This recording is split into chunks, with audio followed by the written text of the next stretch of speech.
أعوذ بالله من الشيطان الرجيم بسم الله الرحمن الرحيم والصلاة والسلام على من لا نبي بعده محمد بن عبد الله وعلى آله وأصحابه الأخيار وسلم تسليما ومن والاه. Louange à Allah, Seigneur des mondes, celui qui a prescrit la prière comme un lien direct entre lui et ses serviteurs. Nous le louons, implorons son pardon et sa guidance. Nous demandons qu'il répande sa paix et ses bénédictions sur le prophète Mohammed sallallahu alayhi wa sallam, ainsi que sur sa famille, ses compagnons et sur tous ceux qui suivent son chemin jusqu'au jour de Yawm al-Qiyamah. Chers frères et sœurs de la mosquée Rahmatin Nabi, qu'Allah vous récompense pour votre engagement à apprendre et pratiquer les enseignements de l'islam. Votre présence régulière est un signe de votre dévouement. Le thème du jour. Aujourd'hui, nous allons discuter de l'importance de la prière, le deuxième pilier de l'islam après, bel et bien, la shahadatu an la ilaha illallah. La prière est un acte d'adoration qui nous connecte directement à Allah subhanahu wa ta'ala et qui constitue l'épine dorsale de notre foi. Autrement dit, un pilier très essentiel pour nous rapprocher d'Allah subhanahu wa ta'ala. Car le prophète Mohammed sallallahu alayhi wa sallam a dit Al-farqu baynana wa baynahum as-salat wa man taraka as-salat faqad ashraka. La différence entre eux et nous, c'est la prière. En parlant de eux, autrement dit ceux qui ne sont pas musulmans. Et certes, celui qui délaisse la prière, celui qui abandonne la prière, celui qui fait exprès de ne pas prier, Allah dit, le prophète sallallahu alayhi wa sallam dit, certes, à ce moment-là, il a mécru, il est devenu mécréant. Allah dit dans le Saint Coran, dans Surat An-Nisa, verset 103, Inna as-salata kanat 'ala al-mu'minina kitaban mawquta. Certes, la prière demeure pour les croyants une prescription à des temps déterminés. Dans un autre verset de la Sourate Al-Baqarah, verset 43, Allah dit en ce sens Wa aqimus salata wa atu zakata warka'u ma'a ar-raki'in. Accomplissez la prière, acquittez-vous de la zakat et inclinez-vous avec ceux qui s'inclinent. De ces versets, nous pouvons comprendre, ou encore ces versets nous montrent que la prière est une obligation stricte et un devoir que chaque musulman doit accomplir dans les délais précis. Elle est également un moyen d'obtenir la proximité d'Allah subhanahu wa ta'ala et de purifier nos âmes. Qu'est-ce que c'est la prière en réalité? Selon le dictionnaire Larousse, la prière c'est un acte par lequel on s'adresse à une divinité pour exprimer ses sentiments, demander aide ou pardon à cette divinité. Et dans le cas espèce de notre religion, la prière en islam est considérée comme un acte d'adoration spécifique, composé de paroles et de mouvements précis. Car lorsque nous adressons à Allah, qu'est-ce que nous disons? Nous récitons Al-Fatiha, qui est une obligation dans la prière. Car Al-Fatiha est une conversation entre nous et Allah subhanahu wa ta'ala. À chaque verset de la sourate Al-Fatiha, Allah répond à son serviteur qu'il invoque. Allahu Akbar. Donc, accompli dans un esprit de soumission et de dévotion à Allah subhanahu wa ta'ala. Voilà comment on peut bien sûr définir la prière en islam. En ce sens, voyons un peu l'importance de la prière ou encore cet enseignement bénéfique de la part du prophète Mohammed sallallahu alayhi wa sallam.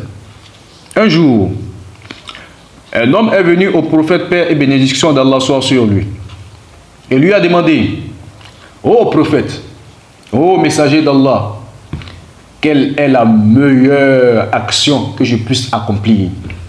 Le prophète sallallahu alayhi wa sallam regarda l'homme et répondit en ce sens: la meilleure action que tu puisses accomplir, c'est bel et bien la prière en son heure. Allahu Akbar. De prier, la prière, quand il est 5 heures, il faut prier exactement à l'heure indiquée par la mosquée. Quand il est 13 heures, il faut prier exactement à l'heure indiquée par la mosquée. Et il est important pour nous, musulmans, de prier en groupe. Car le prophète Mohammed sallallahu alayhi wa sallam a dit Salatul fazzi afdalu ou encore afdalu min as-salatil jama'ati afdalu min as-salatil fazzi li 27 daraja. Que certes, la prière accomplie en groupe, la prière faite en groupe est meilleure que la prière faite seule de 27 degrés. Qu'est-ce que cela sous-entend? Multiplier notre prière par 27 ou encore écrit jusqu'à 27 mérite pour nous, Allahu A'lam. Mais il est d'une importance capitale de ce hadith-là de comprendre que prier en groupe à la mosquée est très bénéfique lorsque nous prions seuls. Le prophète, paix et bénédiction d'Allah soit sur lui, considérait la prière comme un soulagement dans les moments de difficulté. Lorsqu'il était confronté à des épreuves, il disait à Bilal, qu'Allah l'agrée, « Oh Bilal, appelle à la prière pour que nous trouvions le réconfort. » Allahu Akbar. Appelle à la prière pour que nous trouvions le réconfort. Quelle est la leçon à tirer de cet enseignement? La prière n'est pas simplement une obligation, seulement un acte par la parole ou encore par les gestes, mais aussi un moyen de trouver la paix intérieure et la sérénité. Ne voyez-vous pas que lorsque nous sommes en position de sujoud, nous sommes encore plus à l'aise, plus tranquilles que lorsque nous faisons d'autres mouvements dans notre vie? C'est ça l'importance de la prière. Avoir la paix du cœur, la paix intérieure, la sérénité. Allahu Akbar. Il est d'une importance aussi de faire at-tahajjud, de se réveiller la nuit et d'invoquer Allah subhanahu wa ta'ala, parce que cette prière est spéciale pour le musulman dans la mesure où ce dernier-là s'adresse directement avec son Seigneur. Car le prophète Mohammed sallallahu alayhi wa sallam a dit, au tiers de la nuit, Allah subhanahu wa ta'ala descend au premier ciel dans l'objectif de pouvoir accepter, de pouvoir agréer les invocations de ses serviteurs. Donc, qu'en est-il alors? C'est dès à présent que nous devons nous lever la nuit pour pouvoir certes demander à Allah tout ce que nous désirons pour que Allah puisse nous accorder par ses prières de nuit. Dans les hadiths rapportés par At-Tirmidhi, par Muslim et An-Nasa'i, le prophète Mohammed sallallahu alayhi wa sallam a dit, hadith rapporté par At-Tirmidhi, la première chose pour laquelle le serviteur devra rendre compte au jour de la résurrection est la prière. Si elle est bonne, toutes ses œuvres seront bonnes. Mais si elle est corrompue, autrement dit, si elle est mauvaise, alors toutes ses œuvres seront mauvaises. Qu'Allah nous en éloigne. Et hadith rapporté par Muslim, ce qui sépare un homme de la mécréance, c'est bel et bien l'abandon de la prière. Volontaire, c'est-à-dire tu décides volontairement d'abandonner la prière. Pour quelle raison? Sachant que la prière, inna salata kanat alal mu'minina kitaban mawquta. Que certes, la prière est bel et bien un ordre divin de la part d'Allah subhanahu wa ta'ala qui doit être accompli en 2 heures, bel et bien prescrites. Qu'est-ce que nous devons retenir? Pour conclure, la prière est le pilier central de notre foi. Voici les leçons à retenir. Premièrement, c'est que la prière est une prescription divine qui doit être accomplie avec dévouement et ponctualité. En 2, elle est une source de purification, de paix et de proximité avec Allah subhanahu wa ta'ala. En 3, l'abandon de la prière peut entraîner des conséquences graves dans l'au-delà. Nous devons enseigner à nos enfants dès leur plus jeune âge l'importance de la prière et en faire une priorité dans nos vies.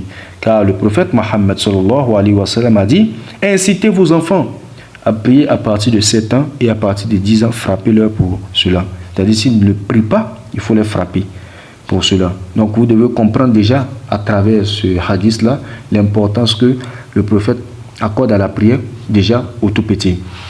Plus Allah nous accorde la facilité d'accomplir nos prières régulièrement et de les préserver jusqu'à notre dernier souffle. Wa sallallahu ala sayyidina Muhammad wa ala alihi wa ashabihi al-akhyar wa sallama tasliman wa man wala. Assalamu alaikum wa rahmatullahi wa wa barakatuh.